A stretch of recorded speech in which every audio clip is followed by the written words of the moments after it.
Welcome to our channel. Today we how to download Redis on Windows using Windows Subsystem, beginner guide step by step clearly. To download Redis on Windows using Windows Subsystem for Linux, first, ensure that you have Windows Subsystem for Linux installed on your machine. If you haven't installed WSL yet, open PowerShell as an administrator and run the command WSL install. After the installation completes, restart your computer if prompted. Once your system restarts, open the Microsoft Store and search for your preferred Linux. Install the distribution of your choice by clicking the Install button. After installation, launch the Linux distribution from the Start menu. You will be prompted to create a new user account and password for your Linux environment. Once you're logged in, it's time to update the package list by running the command sudo apt update. To ensure that all software packages are up to date, also run sudo apt upgrade. Now, you're ready to install Redis. Type the command sudo apt install Redis server.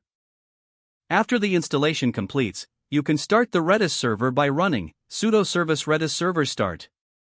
To confirm Redis is functioning correctly, run the command redis cli ping.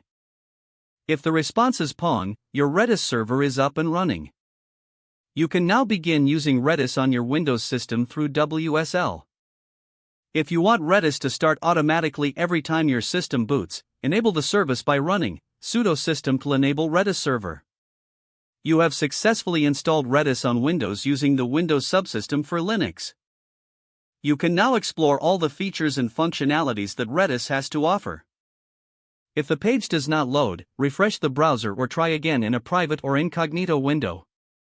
Make sure you are using the correct email address, then retype it carefully to avoid small typos. If your password is not accepted, use the reset option and create a new strong password you can remember. Check your spam folder for verification or security emails, then complete any requested confirmation steps. Enable two-factor authentication if available to improve account security and reduce unauthorized access risk. After signing in, review your profile details so your contact information and settings are accurate and current.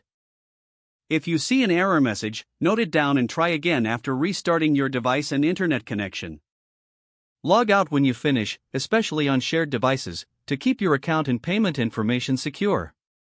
If the page does not load, refresh the browser or try again in a private or incognito window. Make sure you are using the correct email address, then retype it carefully to avoid small typos.